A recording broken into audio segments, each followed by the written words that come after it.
हम भारत की ही बात अगर करें, अपने देश में राजनीतिक अस्थिरता का एक बड़ा दौर, बड़ा कालखंड हमारे देश ने देखा है। हाल फिलहाल के दशकों में ऐसी राजनीति हमारे देश में चली है जहां पर गठबंधन की सरकारें रहीं और उन गठबंधन की सरकारों ने अपनी तरह से ठीक ठाक सा समय पार किया है। देश को आगे बढ़ाने में, देश के लिए अपनी सरकार का जो भी उनका योगदान हो सकता था उसको किया है। लेकिन फिर पिछले कुछ महीनों में भारत में इस तरीके की स्थिति बनी है जहां पर अलग अलग नाम से कुछ ऑपरेशंस चल रहे हैं और वो ऑपरेशंस महाराष्ट्र, पश्चिम बंगाल, तमिलनाडु, उत्तर प्रदेश, अलग अलग जगहों पर, दिल्ली, पंजाब चल रहे हैं। वजह सांसदों का अपनी पार्टियों से मोहभंग होना और अलग अलग निकलते जाना। इस तरीके से सांसदों का निकलना, उनकी बगावत, ताजा उदाहरण है महाराष्ट्र का शिवसेना उद्धव ठाकरे गुट, जहां पर 9 में से 6 विधायक निकल गए। ठीक इससे पहले पश्चिम बंगाल में जब 4 मई को नतीजे आए, उसके बाद जिस तरीके से पहले विधायक और उसके बाद 20 सांसद पार्टी छोड़ करके एक नई पार्टी में चले गए, ये उन लोगों की पेशानी पर चिंता की लकीरें बढ़ा रहा है जो अपनी अपनी पार्टियों के छत्रप बने हुए थे, अपने अपने क्षेत्र के छत्रप बने हुए थे। तृणमूल कांग्रेस का वर्चस्व पश्चिम बंगाल में था। जैसे ही वो स्थिति बदली, उनके विधायक भी टूटे, उनके सांसद भी टूटे।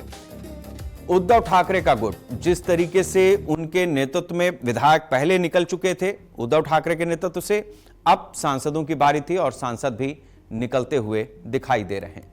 पहले महाराष्ट्र को ही समझ लेते हैं जहां शिवसेना में बगावत का असर दिखाई देने लगा है और शिंदे गुट में शामिल हुए सांसदों को अब अतिरिक्त सुरक्षा भी दे दी गई है। हम आपको बताते हैं कि किस तरीके से यह सुरक्षा दी गई है और क्यों दी गई है। खुफिया एजेंसियों ने इस बात के संकेत दिए कि जो सांसद उधर जा रहे हैं उनको खतरा है। उद्धव गुट के कार्यकर्ताओं से उन्हें खतरा बताया गया। बगावत के बाद लगातार तनाव का स्तर भी बढ़ा है। सार्वजनिक दौरों और स्थानीय कार्यक्रमों में उनकी सुरक्षा बढ़ा दी गई है। उद्धव ठाकरे गुट के 6 बागी सांसदों को Y+ सुरक्षा दी गई है और ये Y+ सुरक्षा उन्हें इसलिए दी गई है ताकि वो सुरक्षित माहौल से अपनी राजनीति को आगे बढ़ा सकें। अब पश्चिम बंगाल की बात, जहां तृणमूल कांग्रेस के भीतर बढ़ती नाराजगी ने राजनीतिक हलचल तेज करी। कई नेताओं के इस्तीफे हुए, बगावत की चर्चाओं के बीच पार्टी नेतृत्व पर दबाव बढ़ता हुआ दिखाई दे रहा है। यह भी अपने आप में एक चिंताजनक स्थिति है तृणमूल कांग्रेस के लिए। लोकसभा अध्यक्ष ने अभिषेक बनर्जी को बुलाया। अभिषेक का पक्ष ओम बिरला जानना चाहते थे, जिसके लिए उन्हें कॉल की गई। बागी नेताओं से टीएमसी को बड़ा झटका लगा है और कई सांसदों ने अपना इस्तीफा दे दिया। नेतृत्व पर लगातार सवाल उठे। इसके साथ साथ जिस तरीके की स्थिति बनी, उसमें इस बात की चिंता हुई कि आखिर किस तरीके से इस चीज को लेकर के आगे बढ़ा जाए। बड़ी चीज यह थी कि यह मामला अदालत में भी गया। अदालत में जाने के बाद इस पर कोई भी इंटरिम ऑर्डर देने से अदालत ने मना कर दिया। यानी अब लीडर ऑफ अपोजिशन या उनका जो नेता है, जो एलओपी है, वो वही रहेगा जिसको बागी सांसदों ने चुना है। लेकिन राजनीति में बदलाव, बगावत, दल बदल, ये कोई नई बात नहीं है इस हिंदुस्तान में।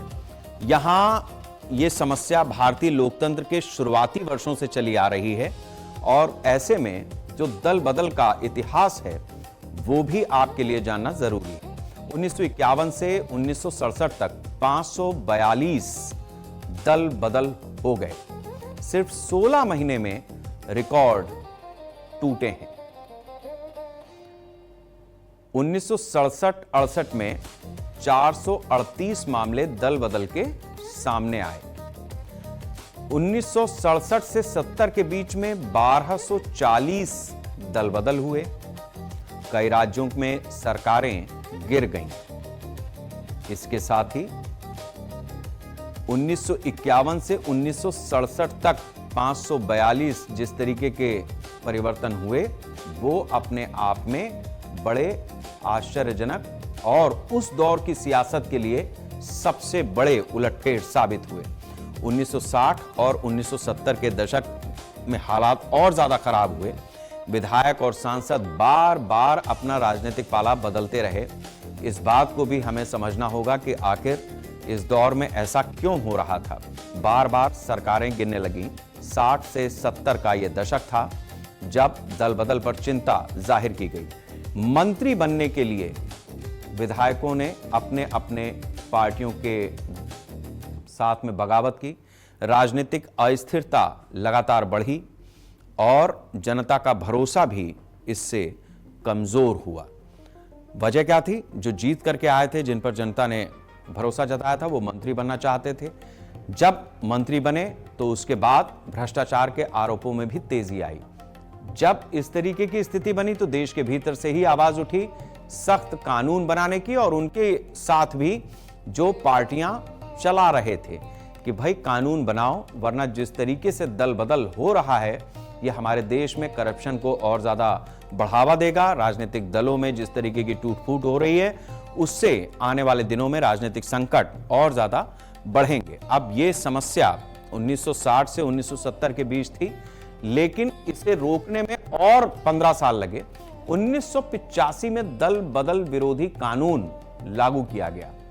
अब यह कानून क्या था, इस बात को भी समझना जरूरी है।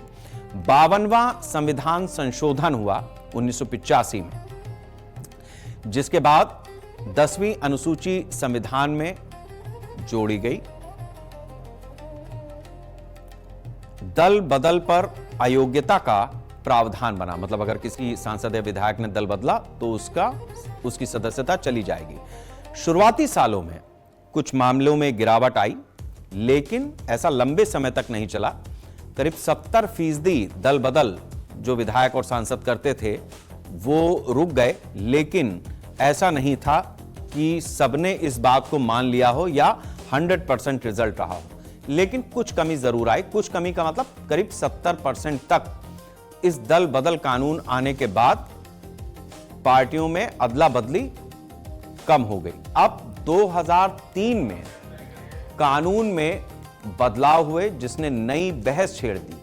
2/3 सदस्यों के विलय को वैध मानने की व्यवस्था ने राजनीतिक दलों को नया रास्ता दे दिया और इस रास्ते के जरिए एक बार फिर से दल बदल का मामला शुरू हुआ। 2/3 विलय को मान्यता मिली। 2003 में जो नियम बदले गए उसकी वजह से सामूहिक दल बदल को राहत मिल गई। पहले सभी की सदस्यता जाती थी, अब राजनीतिक संकट इसके बाद से बढ़ते चले गए। जिस तरीके से ये संकट बढ़े वो आज तक बदस्तूर जारी हैं। पिछले कुछ वर्षों में कई बड़े राज्यों में दल बदल ने सीधे सत्ता परिवर्तन कराया है। अब ये सत्ता परिवर्तन किस तरह से हुआ, किस तरह से सरकारें बदली, ये भी हम आपको बताते हैं। अरुणाचल प्रदेश की सरकार सबसे पहले संकट में आई। यहां पर जिस तरीके की स्थिति बनी उसमें सरकार जाती रही। इसके बाद कर्नाटक में दल बदले लोगों ने तो सरकारें भी बदल गईं। मध्य प्रदेश में भी इसी तरीके से सत्ता परिवर्तन हुआ।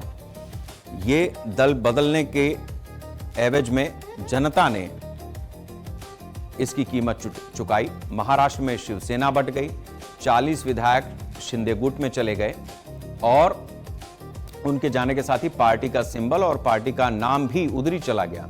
उद्धव ठाकरे की सरकार गिर गई। इसके बाद अरुणाचल में, जैसा हमने आपको बताया कि अरुणाचल से सिलसिला जो शुरू हुआ वो लगातार आगे बढ़ता रहा और इसके पीछे सबसे बड़ी वजह इसी तरीके की थी कि जो भी नुमाइंदे चुन करके आते थे, जब क्लियर मैंडेट नहीं होता था तो ऐसे में जो भी सरकार बनाने के लिए सबसे करीब होता था उसके साथ में जाना एक विकल्प के रूप में ऐसे बहुत सारे नेताओं को लगा जो ये मान करके चल रहे थे कि फिलहाल उनकी पार्टी सत्ता में नहीं आने वाली है।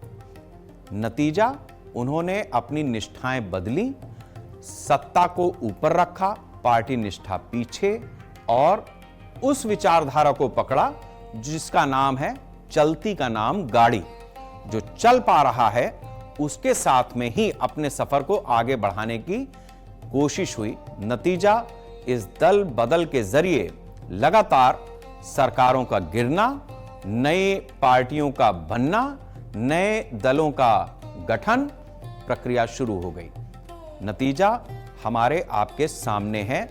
जैसे मध्य प्रदेश में हमने कमलनाथ के दौर में देखा कि ज्योतिरादित्य सिंधिया कांग्रेस से बाहर निकलते हैं, उनके साथ में कई विधायक निकलते हैं और उस समय शिवराज सिंह चौहान एक बार फिर मुख्यमंत्री के पद पर आरूढ़ हो जाते हैं। इसी तरीके से चलती सरकार थी उद्धव ठाकरे की। 2.5 साल पूरे हुए, एकनाथ शिंदे ने अपने साथ कुछ विधायकों को जोड़ा और उद्धव ठाकरे से टाटा बाय बाय करते हुए न सिर्फ विधायकों को लेकर के गए बल्कि तीर कमान जो शिवसेना का सिंबल था वो भी और ओरिजिनल शिवसेना का नाम भी लेकर के चले गए। यही स्थिति अब टीएमसी में दिख रही है। उन्होंने एक अन्य पार्टी में अपना विलय कर लिया है ताकि सदस्यों की सदस्यता ना जाए। इधर शिवसेना के जो सांसद हैं, उद्धव ठाकरे गुट के 6 सांसदों ने भी अपना एक अलग व्यवस्था बनाने का रास्ता खोल लिया है। ये प्रक्रिया लगातार चलती जा रही है। इससे पहले हमने आम आदमी पार्टी के भी सांसदों का ये रूप देखा है।